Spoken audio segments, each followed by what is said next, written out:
Hey y'all. I wanted to make a video today. I had no idea what to make a video about because I haven't had a chance to read any books since the last time that we spoke. Was that lightning? Is this the best day of my life right now? So I was sitting here. It's a perfectly That was thunder. Oh my god. This couldn't get any better.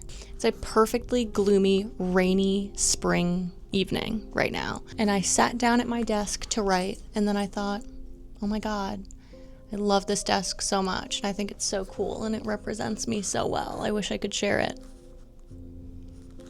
You already know what's up. So I want to give you a little writing desk tour. I can't imagine that this will be more than a couple minutes long because there's really not that much to discuss, but I'd like to discuss it anyway. So if you'll direct your attention. So this bottom level is actually pretty basic. I have this candle here that I got several years ago and have never lit because it feels like you're not supposed to. I have this espresso steaming cup full of pens and other various tools that I may need. It's also occasionally is my craft desk, and so that explains the scissors and, this whiteout pen. It's pouring rain. I actually am giddy right now. Like, I can't even put it into words. Here we have this beautiful piece of art that I created with my own hands. My girlfriend and I went and took a ceramics class, and that is the best bowl that I could muster up. And so it lives here.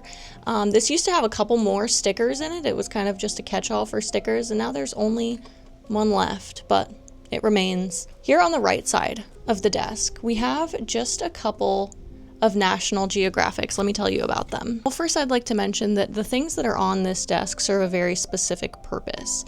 These things are either research materials, inspiration, just beautiful things that make me feel like I want to write something beautiful.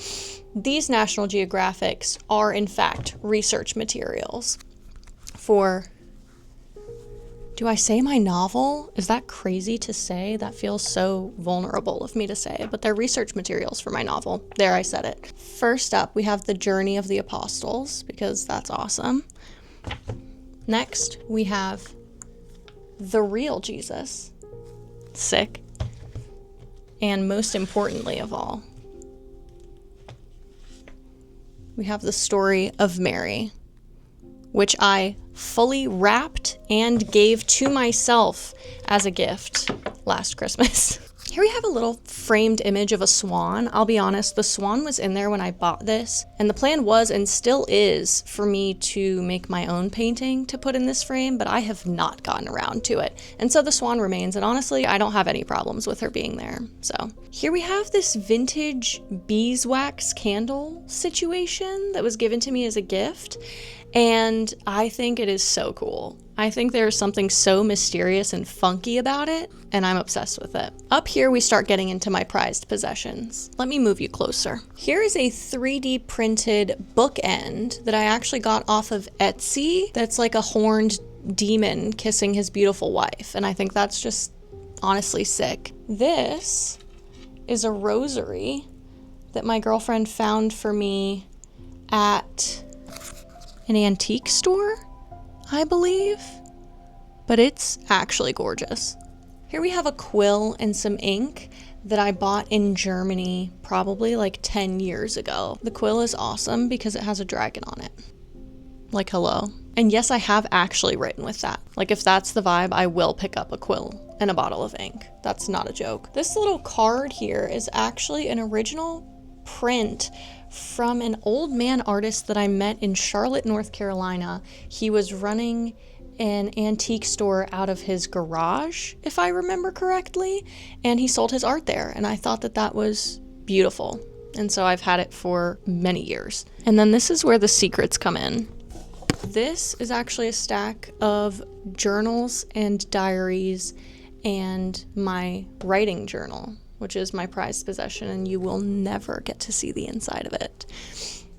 These journals range anywhere from when I was like 14 to present, which is really special to me. This right here is actually a little notebook that I thought was so gorgeous, and it contains all of my favorite sentences from books. All might not be the word, but certainly a lot of my favorite quotes from books that I've read. Shall I read you one?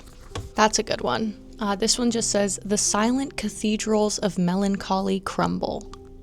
Whoa, that is from No Longer Human by Osamu Dazai. This one could actually make me cry. You've heard it 100 times. You read it for the first time in like 6th grade probably. But "For the moon never beams without bringing me dreams of the beautiful Annabel Lee, and the stars never rise, but I feel the bright eyes of the beautiful Annabel Lee." Oh my God. Oh my God. Annabel Lee holds such a place in my heart. Annabel Lee and the Telltale Heart started my Edgar Allan Poe obsession, and I have lived there ever since. Okay, one last one. "Very well. Grant us this moment. Standing here before a mirror in my dead father's suit, waiting also to die." That is Charles Bukowski. So this holds a very special place in my heart. I visit these frequently. On this side of the shelf, we have pieces of literature that inspire me either generally or specifically in terms of my novel. So here we have my hard copy of The Secret History by Donna Tartt. We have a hard copy of Babel. This is something that I recommend to no end. I don't know that anyone has ever taken this recommendation, but I am going to tell you about it anyway. This is called Pretentiousness, Why It Matters by Dan Fox. It's an essay about just that, why pretentiousness is a good thing, and I think you should check it out. We have Frankenstein by Mary Shelley, Bunny by Mona Awad, On Sun Swallowing by Dakota Warren, which I think is one of the most beautiful books that I own. Like, look. Oh, I love it. We also have The Woman in White by Wilkie Collins. We have The Fall of the House of Usher and Other Writings by Edgar Allan Poe. We have this curious little book. I'm devastated. I had an envelope stuck into this book to hold my place on a picture that mattered very much to me. And now I don't know where it was, but I'll find it again, I'm sure. So this was a gift from my friend Lauren, and this is literally just a book of pictures of women. All sorts of photos. Oh, this. I love it so much. So everything I write heavily centers women, and so obviously that matters. And then we have A Little Life by Hanya Yanagihara. This is a little statue. I don't remember where I got it, but I love her. We have my little IKEA lamp. We also have this huge stack of envelopes from a poem club that I was subscribed to for probably about 2 years. I would get a poem sent to my door every single month, and it was awesome. And then up top, we have my 3 little skulls. They were collected years apart, but they feel like a family, and so I keep them together. We also have this little fairy girl with a bird on her toe.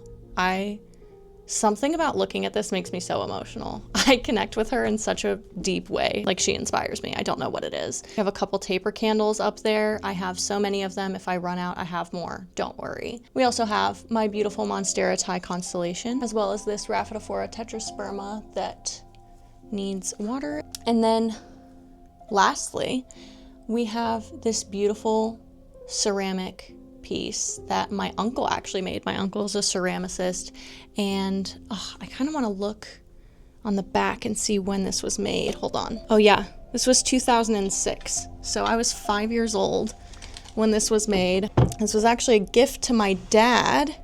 My dad had it on his wall for many, many years, and then probably about 3 or 4 years ago, I begged him to let me have it, and he actually said yes. And so that is now a prized possession, because look at it. I'm cutting in here really quick because I completely forgot to mention this beautiful hanging lampshade that I have that my mom made for me last Christmas. I believe it's filet crochet?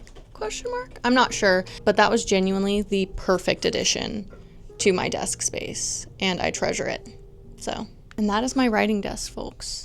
If you're wondering where the writing is, unfortunately it does happen on a laptop. Much to my dismay, it's not efficient for me to write everything on paper.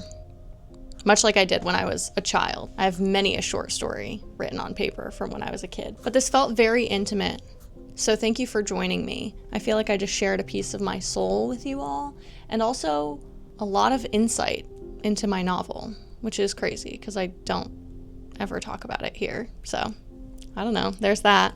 I'm gonna go and I'll see you guys next time. All right, bye.